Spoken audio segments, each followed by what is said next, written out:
we are very glad to see a full house here.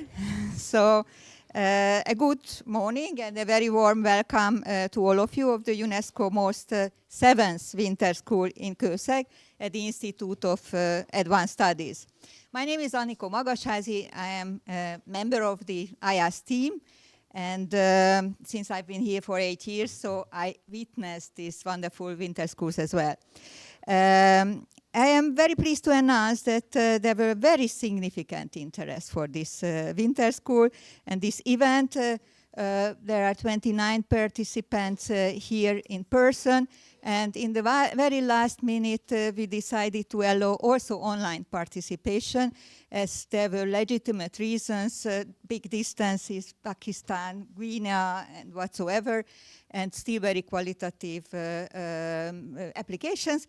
But we also agreed with all people online, and maybe we can show the online participants with my IT colleagues.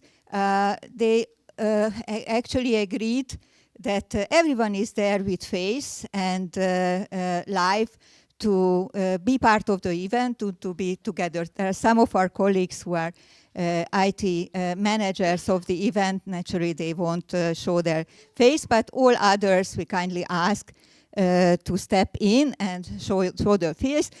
We also informed the panel chairs that they should check the online chat questions. So please put your comments and questions in the chat sections. One of our colleagues is following the chat, and she will show up and put on the hands up, and the chair will know that there is a question which is inevitably important to be shown. Every morning, online participants will get a new Zoom link.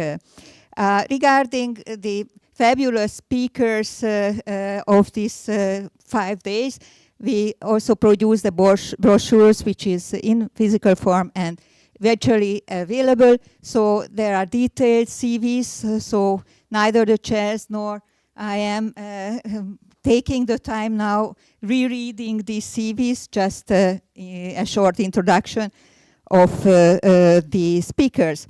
For those who are not familiar with our institute, I asked, just let me tell a couple of words. Building of a heritage of 3 decades in Western Hungary, iASK in its present form is in its 10th year. It is a unique and creative interdisciplinary international research institute, also hosting the UNESCO Chair for Cultural Heritage and Sustainability. So there are many connections to UNESCO here.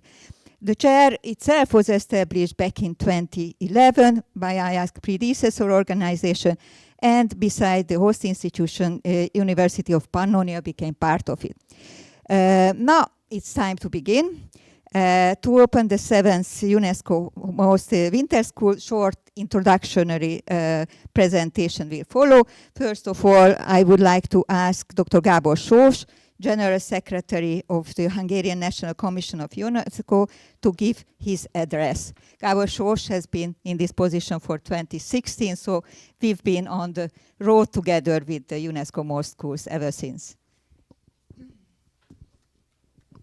Thank you very much, Anikó, for this kind introduction. Good morning to everybody. Good morning, Mr. Deputy State Secretary. Good morning, dear colleagues. Good morning, Mr. Director General. It is really a true honor and pleasure to be with you again at the 7th UNESCO Most Winter School. It's a great initiative, and our commission, the Hungarian National Commission for UNESCO, is indeed happy to support this. Let me also convey to you the greetings of our president, Dr. Miklós Réthey, who couldn't attend the school today due to health reasons, but our thoughts are with him. Ladies and gentlemen, the widespread adoption of continuously evolving, cutting-edge and disruptive technologies presents a global civilizational challenge that goes beyond mere technological adaptation. It raises fundamental questions in the areas of governance, ethics, cultural continuity, and human agency. From a cultural and civilizational perspective, this process poses a threat to the preservation of traditional knowledge systems and practices, languages, and other forms of cultural expression, as well as natural values in an era dominated by algorithmic preferences and data-driven decision-making. In this context, our Commission believes that a so-called blue team approach, a practice-oriented and pragmatic approach, is necessary in order to come up with solutions that counteract the homogenizing and globalistic tendencies of disruptive technologies, including artificial intelligence, that do not respect and may even endanger local and national specificities and values. The goal is to achieve optimal human-machine collaboration, alignment, coexistence in such a way that artificial intelligence is not merely a technological tool, but is integrated in a manner that supports ethical, responsible, and value-driven decision-making. This is the transition that we have to make. We need intelligent human-machine coexistence and cooperation. For peace begins in the minds of men. It is in the minds of men that the defenses of peace must be constructed. 1945, Constitution of UNESCO, the first sentence of the preamble. It is in the minds of men and women that defenses of peace must be constructed. But maybe it's no longer only in the minds of men and women anymore. It is in the alignment of man, women, and machine. In that intelligent coexistence, it is that we need, and we must transit to that. Well, this idea actually permeates UNESCO's work, not only the Hungarian Commission, but of UNESCO headquarters as well. Recent conferences on education in UNESCO have highlighted this fact, and in particular, the negotiations within the context of the 2005 Convention about the diversity of cultural expressions is moving to that very critical field. Well, in that context, and I will conclude with this, our Commission is organizing the first partners meeting of the Hungarian UNESCO designations next August. And within that context, we are going to launch a challenge to secondary school students called AI with UNESCO designations. We look forward to further alignments with the MOS School, with iASK, with Kőszeg, with this region, with the university, and we hope to go together on this path of transition. Thank you very much.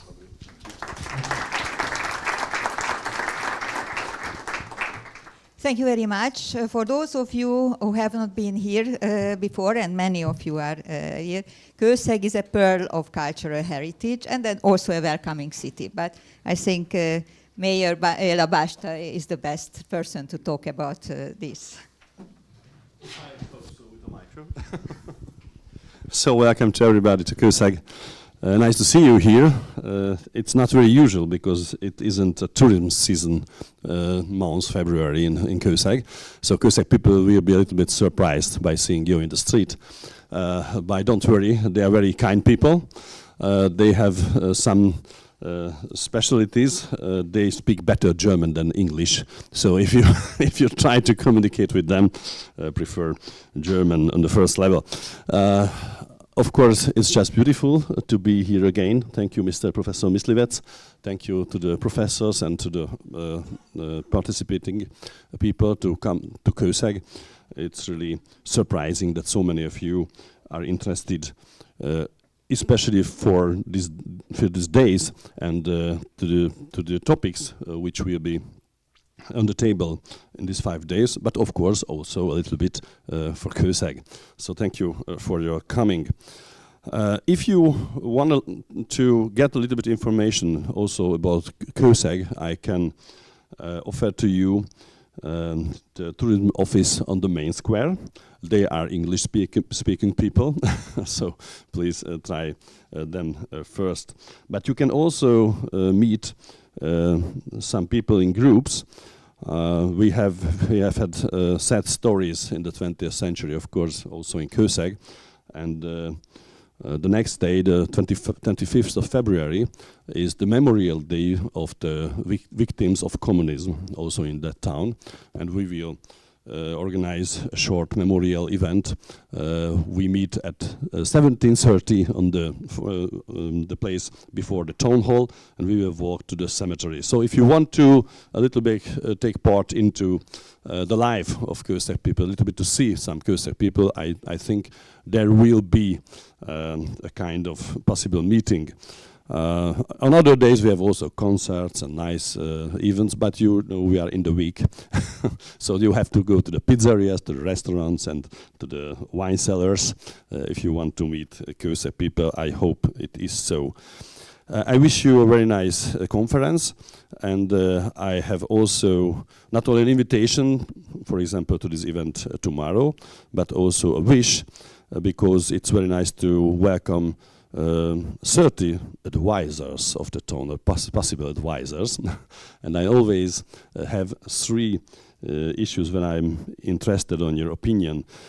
So if you are so kind to answer me these questions on a piece of paper, I promise you that I have some bottle of red wine. The most hardworking people giving advices to me will get a bottle of wine. No? That's a nice challenge. And what are my questions? First, what did you love? What did you love special in Kőszeg? What was very nice in Kőszeg? We are always very happy to hear nice things. For second, what was not so beautiful? What was terrible in Kőszeg? What must I change in short time? And the third one is recommendations to the town in common. So if you have some tips, and if you have a little bit time, and if you think that the debates, the lectures are very interesting and very important, but you can give some very practical advices to the mayor directly. So please use this possibility. I wish you beautiful and interesting days in Kőszeg, and big gratulation to this nice event, to all who shape these days. Thank you very much.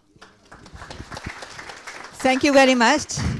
So all those papers can be given to our colleagues on the last day, and we will send it to the mayor or the day before.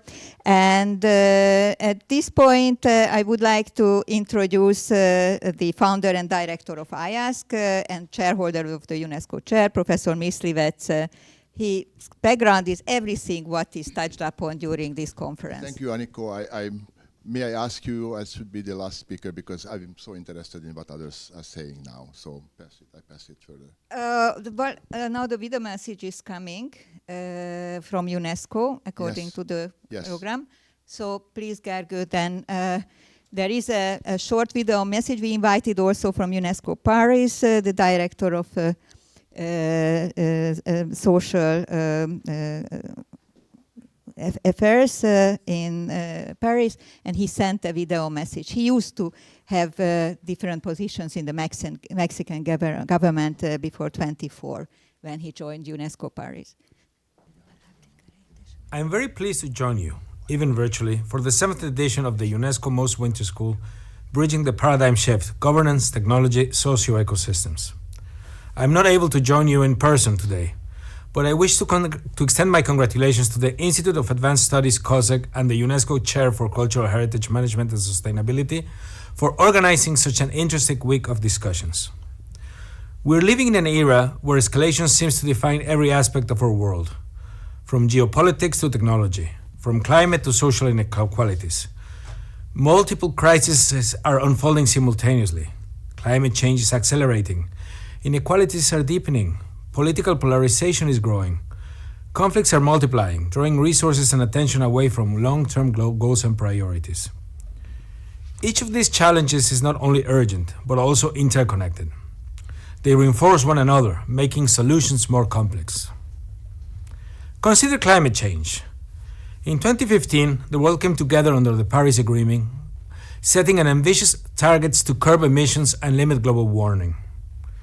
Yet today, emissions continue to rise.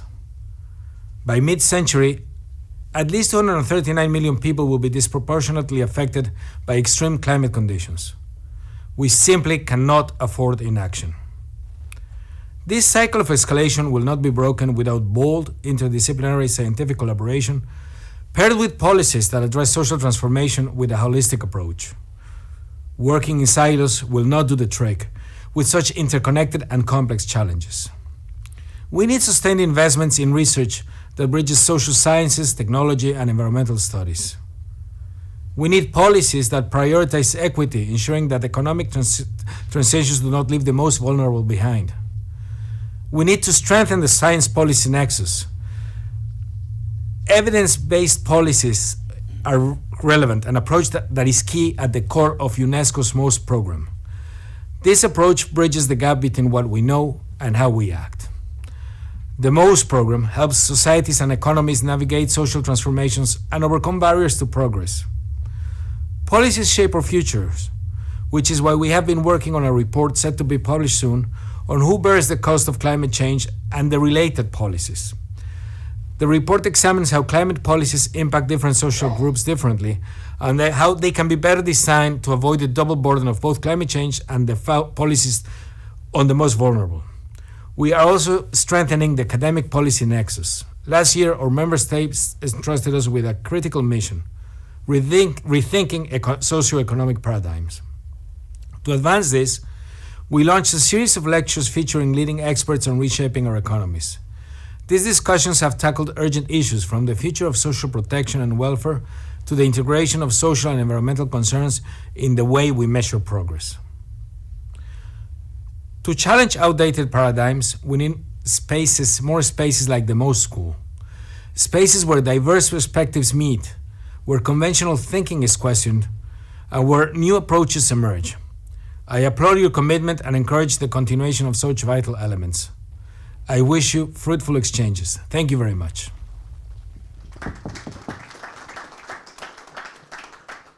So I think it was a very good summary what we are aspiring to do in the next days. We are happy to welcome to the floor, in the name of the Hungarian government, László Bódis, who is the Deputy State Secretary for Innovation in the Ministry of Culture and Innovation. And please give your address. Thank you. I warmly welcome everyone. I prepared a short presentation for today with no more than 20-25 minutes. I would like to talk about very shortly on how we see innovation, why is it important at the end of the day, and what are those challenges we face in Europe, and what I would say the Hungarian model or the Hungarian solutions in order to tackle those challenges in Hungary and in Europe. So the main title is Innovation, the Key Component of Economic Competitiveness, and I will get back to that at the end of the presentation. So what is the importance of innovation? You may have heard a lot, there's more and more talking and discussions, not just in Europe, but all around the world, how technology and innovation shapes our world, and what are those societal and economic challenges that we have to face and already facing, and what we have to solve in the coming years. And mainly the most important message here is that we have seen challenges, and the solution can be innovation, innovative solutions in order to tackle those challenges. So we should start in the beginning with those global megatrends that are shaping our world. Basically, you may have read a lot different reports. The World Economic Forum and other global advisory firms tend to publish those megatrends that are the most important in the coming years. I brought you here today the Roland Berger megatrends. This is a global advisory firm, and they say that there will be 6 crucial trends in the coming years, in the coming decades, that will have very serious impact on our everyday life. And as you can see, I highlighted half of them, or more than half of them, where innovation and technological innovation mostly can play a decisive role. You can see that climate change, obviously a crucial challenge we are facing, but we're also facing the energy transformation challenge. Frontier and emerging technologies shape our today's. You may have read a lot about AI, artificial intelligence, in the last couple of months and years, how large language models shape technology, and obviously there is healthcare. What is a very good thing that in the developed world, the people are living longer and longer years, but the main goal is how can we ensure that those years are lived in a healthy condition, obviously, and this is a challenge as well. So I would say these are the societal challenges we are facing already and have to solve, and innovation can be a solution. New technologies that are coming out from innovations, but societal problems are not just one. It's just one side. The other side is economic competitiveness. You know that in today's geopolitical competition, economy and economic performance is playing a more and more important role. And you can see here on these charts that shows that the more innovative countries are more productive. So basically, when we get back to that and we see that that population and decreasing population will be a societal challenge. What is the economic challenge that is coming out from that? Is basically we are in an era, and we haven't been, the whole humanity haven't been in an era yet where the population is not increasing significantly, as we saw in the last couple of decades and centuries, but is starting to decrease. And this have serious economic consequences. That means how can we increase our GDP and our economies with a decreasing population? That is a question, and here productivity comes into play, and productivity mainly comes from technological advances and innovation. And you can see those countries that are investing more and more into research and development, which is a good proxy for measuring innovation, those countries are more productive. And not just productive, but the well-being, the people's well-being is also higher. So more innovation basically leads to not just only giving solutions to societal needs and societal challenges, but to economic challenges as well. So without innovation, we cannot tackle these challenges in the coming years.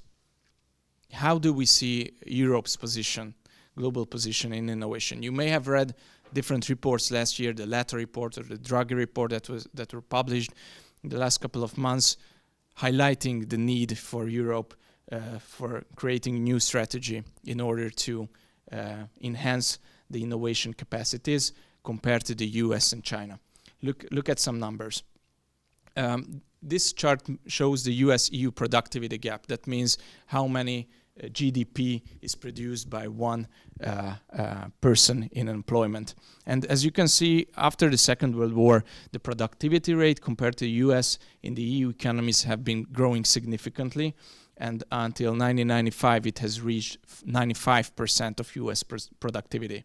But until then, but since then, in the last 2-3 decades now, it has been decreasing, and it currently stands at 80%, which is a very serious signal that we have to do something. If you look at the largest technological companies all around the world, only 4 of them are located in Europe. That is only 8%. Most of the tech companies are located in the US, obviously, and increasingly in China and in East Asia as well.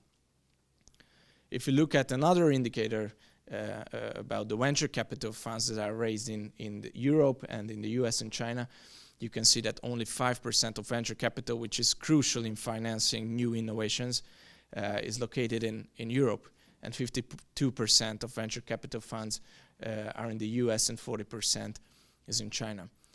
But there is a common saying now, okay, we are lagging behind in innovation, we as Europeans, but we are still in the forefront of scientific impact and scientific outputs. You can see on this chart that is not the whole truth. That means if you look at the most important publications, we measure it by the citations, then you can see that East Asia is rapidly increasing its performance. Now almost 32% of all the citable publications a year is produced in East Asia, and Europe's ratio was 25% in 2007, so basically almost 20 years ago. Now it only stands below 19%. So we are lagging behind in science, and we are lagging behind in innovation. So obviously the question is, what can we do? And I brought you here, obviously, the Hungarian strategy, how we see and how we approach this problem in Hungary. So I will talk about, and this is the third and last part of my presentation, a little bit about the Hungarian innovation and research strategy. So as you may know, that Hungary is traditionally strong in science. If you look at the Nobel laureates who were born in Hungary, we have 12 Hungarian-born Nobel laureates. That means that per capita our rank is 11 globally currently, but we have much more people, Nobel laureates, researchers who have connections to Hungary. Obviously, and you may have heard that the year before the last, in 2023, 2 new Hungarian Nobel laureates received the Nobel Prize. Ferenc, who received the Nobel Prize in Physics, and Katalin Karikó, who received the Nobel Prize in Medicine. So we have good foundations. But you can say, oh, okay, but these scientists lived decades ago. But if we look at the young talents, and we look at the gold medals won in international mathematics Olympiads, Hungary's rank, global rank, not per capita, but absolute rank is 5, and in physics is 9. So Hungary's young talents are also very at the forefront in the top 10 countries globally. We obviously track those different indexes and indicators that are measuring different countries' innovation performance. The Global Innovation Index on the second, you can see with this light blue color, our rank is 36.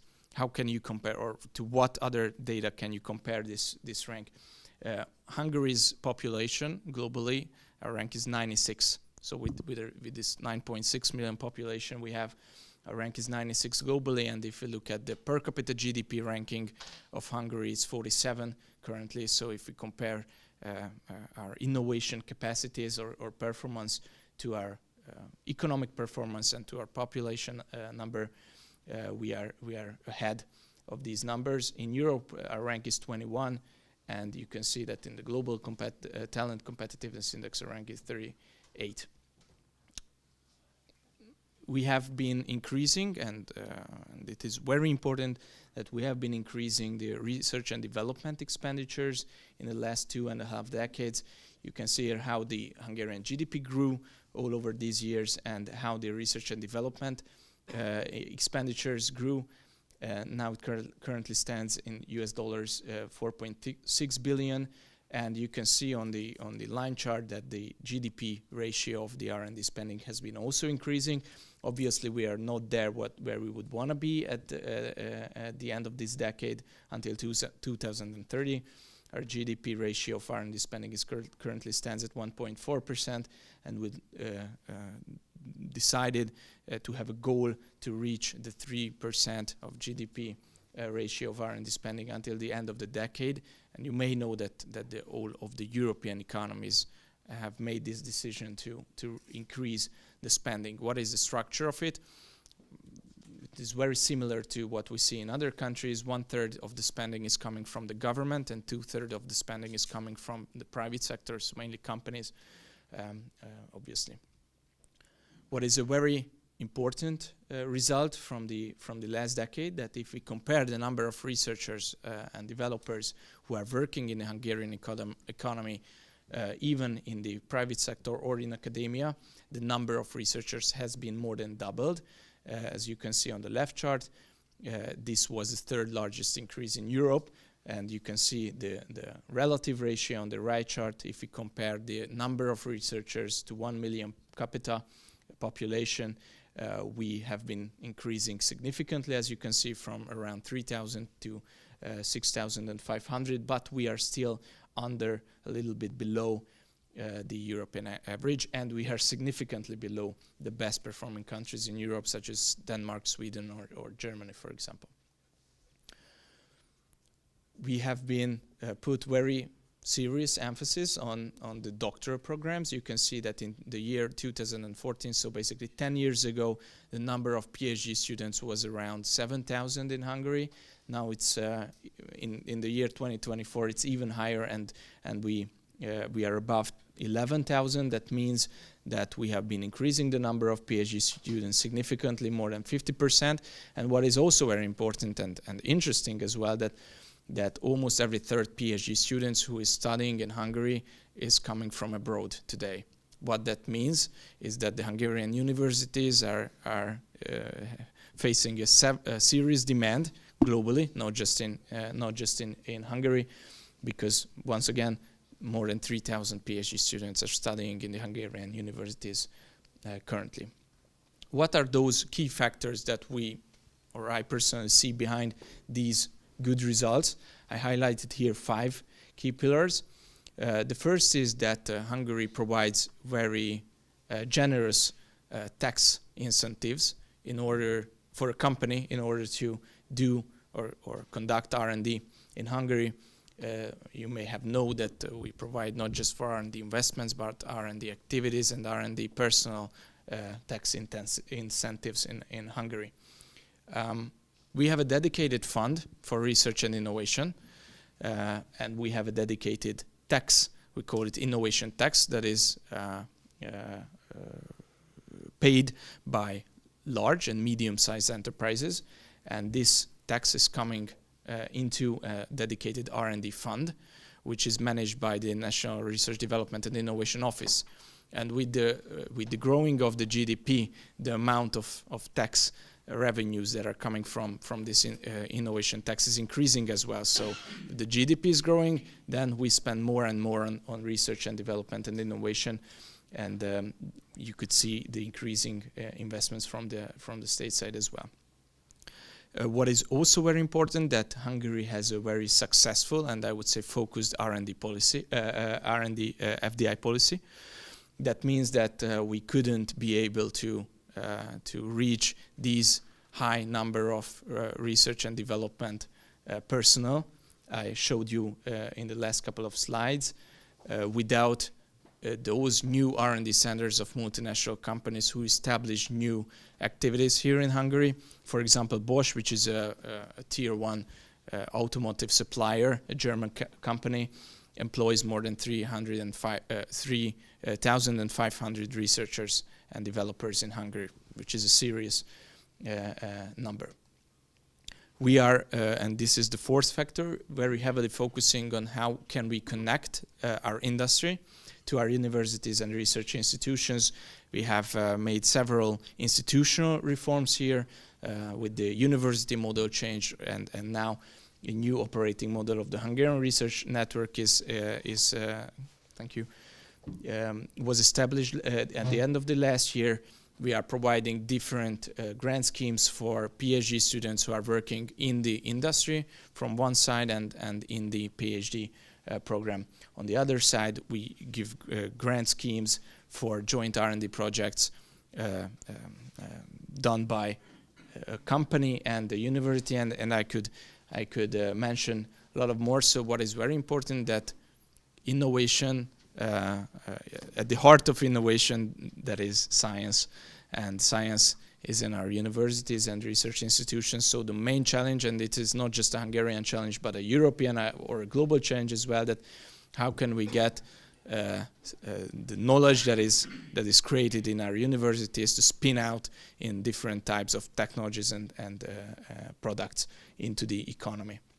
And we have strong focuses on different areas. I will get back to that at the end of the presentation. So I already mentioned that the vision we dedicated in our strategy, or defined in our strategy, we call it the John von Neumann program, is that we would like to see Hungary among the best performing innovator countries by 2040 globally, and by 2030 within the European economies.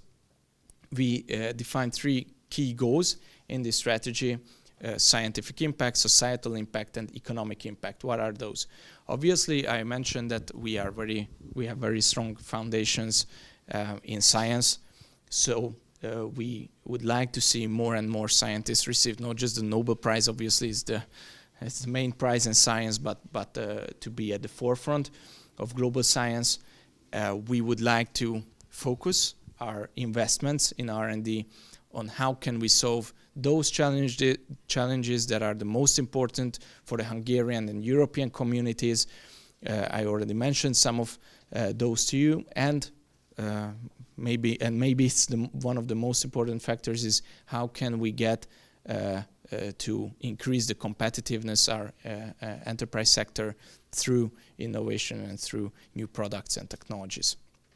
And we defined in this strategy 3+1 focus areas. How did we do that? First, we looked at the competences in Hungarian industry and Hungarian research.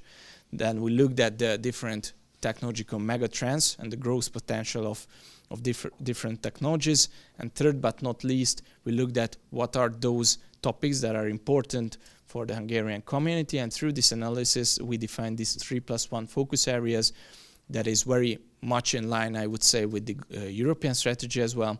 The first is digital transformation or emerging technologies such as AI, big data, autonomous vehicles, and quantum technology. Hungary has very strong foundations in healthcare and health technologies. That's why we're very heavily focusing on healthy living topics. And the third is the green transition of not just our energy production and storage system, but here comes the different agricultural technologies and climate technologies as well. And since 2022 February, you don't have to highlight that the security and safety topics of these technologies, we call them dual-use technologies, and cybersecurity is also very important. So that is how we approach research and innovation, and how we would like to go in a way together with the European partners in order to reach our most important goal, which is to get Europe and European economies back at the forefront of science, technology, and innovation compared to our global competitors. Thank you.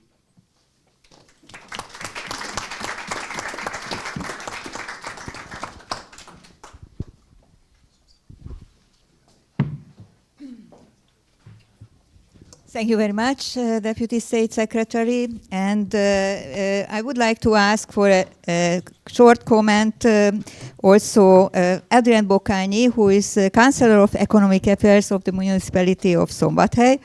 The town most of you passed when you were coming here to Kőszeg by train. Szombathely with a Roman name Savaria, with its 80,000 inhabitants, is Hungary's oldest town, received its town right from the Roman Emperor Claudius. Please. Thank you very much. Dear Deputy State Secretary, Secretary General, dear Mayor, and of course, dear Director General, and dear guest researchers and students. First of all, I would like to warmly welcome everyone on behalf of the municipality of Szombathely, which is the capital city of this smaller region, I can tell you, to the 7th UNESCO Most Winter School here at the Institute of Advanced Studies in Kőszeg. I can tell you that our city leadership considers local, regional, national, and also international cooperations to be of utmost importance. And in this manner, in this spirit, we are working together with the city of Kőszeg and with iASK, for example, in the Alliance of Pannonian Cities, a regional city network which is operating under the CRAFT concept. to strengthen, on the one hand, local identity, while on the other hand also to coordinate economic developments and tourism developments. But we are not only proud of our local cooperations, but also of our international ones. We are members of several international networks and initiatives, and since 2024 we are also the proud members of the UNESCO's Global Network of Learning Cities, which is an international network promoting lifelong learning, the importance of lifelong learning at local level through its member cities. But what can be the common point in all these cooperations, collaborations, and networks? From my perspective, it is that they aim to translate the ongoing global transformation into local actions, focusing on very important topics like sustainable development, knowledge sharing, and also building innovation capacity at local level. And I always tend to emphasize that the foundation of all the successful development projects are cooperation and partnership. And for the past 5 years, we in Szombathely were trying and are trying to build a local and a regional innovation ecosystem. And in order to achieve this goal as much as we can, we need strong and also high quality university and institutional partners. So I find it particularly important that after 10 years of lighter cooperation with the iASK and with Kőszeg, the cooperation between the city of Szombathely and between the Institute of Advanced Studies in Kőszeg is now taking a huge step forward. I can proudly tell you and proudly announce you that we, as the city of Szombathely, aim to be a key partner in the ongoing International Synergy Campus project and also in the emerging UN Universities Innovation Strategy. Because I believe that through this strengthened cooperation and through this kind of events and conferences, like this UNESCO Most Winter School, we can further enhance innovation and R&D capacity in this region as a shared goal of Szombathely, of Kőszeg, of the iASK, and I truly believe that also of the Hungarian government itself. Thank you very much for your kind attention, and I wish you a fruitful exchange, fruitful discussions for today and also for all the coming days this week. Thank you. Thank you. Just to show the connection between global and local, maybe you can show your hands up who are doctoral students in Hungary. Anyone who is doctoral student based in Szombathely? And now the word is... Thank you. Thank you very much. Thank you for very, very enlightening and thought-provoking introductory talks. You can see that this is a very diverse community we have here. We have the local, the regional, and the global. So let me say a few words about the global component, which is, for the time being, our focus here today, because we kindly agreed with the UNESCO suggestion 7 or 8 years ago to adopt the MOST program as the framework of our winter school that was suggested by people in the UNESCO headquarters. And we heard as the interesting introduction, the videotape. I'm very sorry that we don't see here the UNESCO representatives. Maybe it's going to change. And I tell you in the future, I tell you why. I think that you are going to listen to very, very, very challenging and very interesting speakers soon. One of them is Sean Cleary, who warned us years ago already that we are living in a time where understanding change, because of its rapidity and speed, it's not possible by individual researchers anymore. It's beyond our intellectual capacity. Whatever universities you have, fame, it's not possible. What is the message is that we need to cooperate. Because complexity, global complexity became perplexity. And yes, we are very much engaged here in Kőszeg and Szombathely and in the region and in Hungary in creating new knowledge hubs, more innovation, economic, technological, etc. And that's wonderful. But that's one way of thinking about it. The other way is to look at the global scene, which is collapsing. Our world order is collapsing.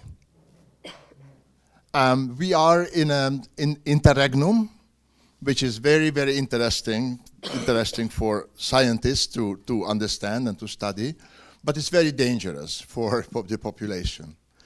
And interregnum means, that was first coined by Antonio Gramsci 100 years ago, means that the old order is crumbling and the new is not yet effective.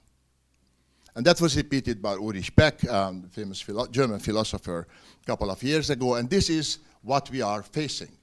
It, of course, does not mean that we should not do this, what was suggested by all of our speakers. We have to be engaged in innovation, in local developments, regional cooperation, university cooperation, yes. But we have to understand that there is a higher aspect which is more determining our everyday life than, let's say, 10 years before.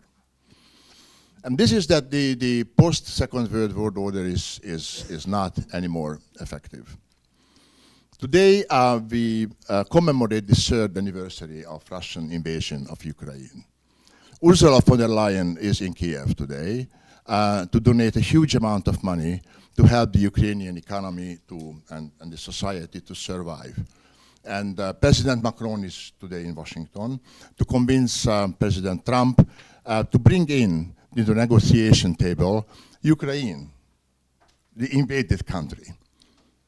I think that is very important moment to understand that we have one player at least on a global stage, which is not without problems, which can be and should be criticized. And that's what we are doing. The European Union, which at least tries to keep a certain harmony between deeds and words. The words lost in politics their meaning, and this is what will be discussed during this week. And yes, we will add the good news. The good news that a tiny small country like Hungary is doing the big successful efforts to establish the highest level of natural sciences, economics, etc. And we all congratulate to this success to our fellows and friends and universities and young students and the government. But what is inevitable, and I'm so glad that we have this very diverse group here, a new dialogue, a new way of cooperation, a new way of thinking about each other's responsibility in a complex way. There is no way that we come out from this deadlock without this kind of new cooperation. That representatives of government, ministers and state secretaries and government experts should sit together like this more regularly with scientists, researchers, and students. There is no other way if we don't start the co-creation of a new knowledge, a new wisdom. We cannot stop the disarray, disruption, which some of our scholars predicted 10 years ago, 14 years ago, but nobody listened. So this is time, I think, for the larger intellectual and civil cooperation and thinking. And this is what will be the future university. It's not that we declare one or another university that this is the future university. The future university is a new method, and we have all the technological means for that. Fortunately, we have the capacity, the capability. Sorry, I just wanted to introduce you the discussions ahead. And again, thank you very much for this very diverse, but always, not always, also very harmonious talks and introductions that our friends, students, and researchers understand where they are. So welcome in Kőszeg. We will have also fun. Culture was a little bit missing this morning, and UNESCO is about culture and education. Education was mentioned. I would like to stress culture. So I don't know how do we continue exactly. Well, the panel is coming now, or the culture. Oh, yes, culture. There is Zoe.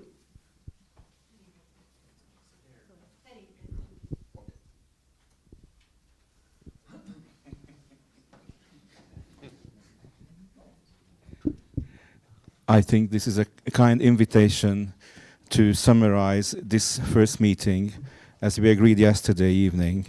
I'm the musician here, I'm the researcher and the musician here. And then Ferenc, Professor Miszlivetz was talking about the harmony.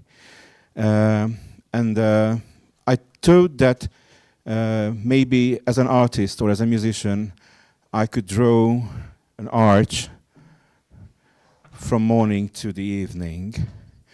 And to this meeting, I had the idea that maybe I should bring in a very basic and very ancient text.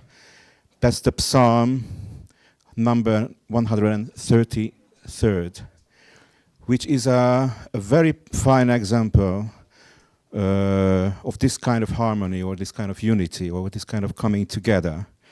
So let me just sing my melody upon this psalm, which text in English, I will sing in Latin, which text is, "Behold, how good and pleasant it is when brothers and sisters dwell in unity. It is like the precious oil on the head, running down on the bed of Aaron, running down on the collar of his robes. It is like the dew of Hermon, which falls on the mountains of Zion. For there the Lord has commanded the blessing life forevermore." So this kind of flow of the blessing of the ointment, which is representing the blessing through generations. You know, that was Moses who blessed Aaron with this ointment. And the nature blessing, the morning dew. So this dual metaphor should be a blessing. Well, I'm not a priest, sorry, but a kind of musical blessing of this whole week. This unity is coming together.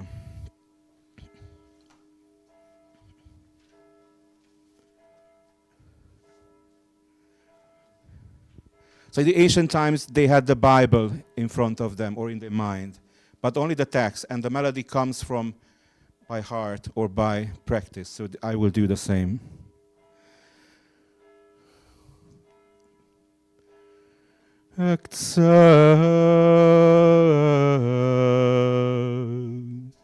Quam bonum et quam iucundum habitare fratres in unum, sic ut unguentum in capita cum vot descendit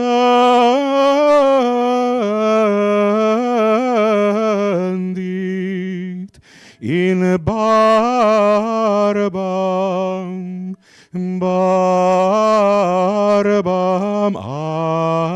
Aaron, cum vot descendit in aram vestimenti eius, sic ut rosermon quid descendit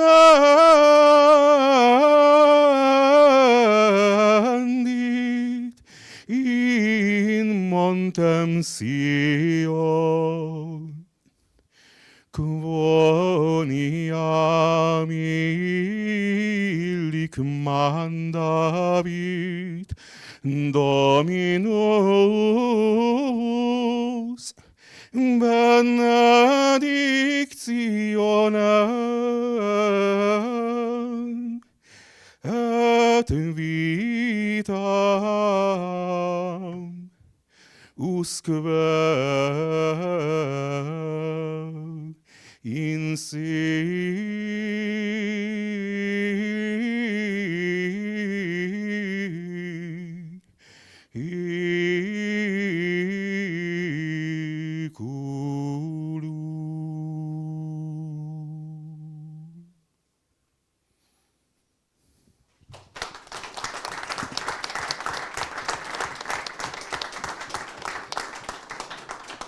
Thank you very much, Zoltán. And there was another music in the background, which is, you might not know that it is in Kőszeg. This is the only place where the church bells are ringing at 11 o'clock every day to commemorate a successful defense against the siege in 1532.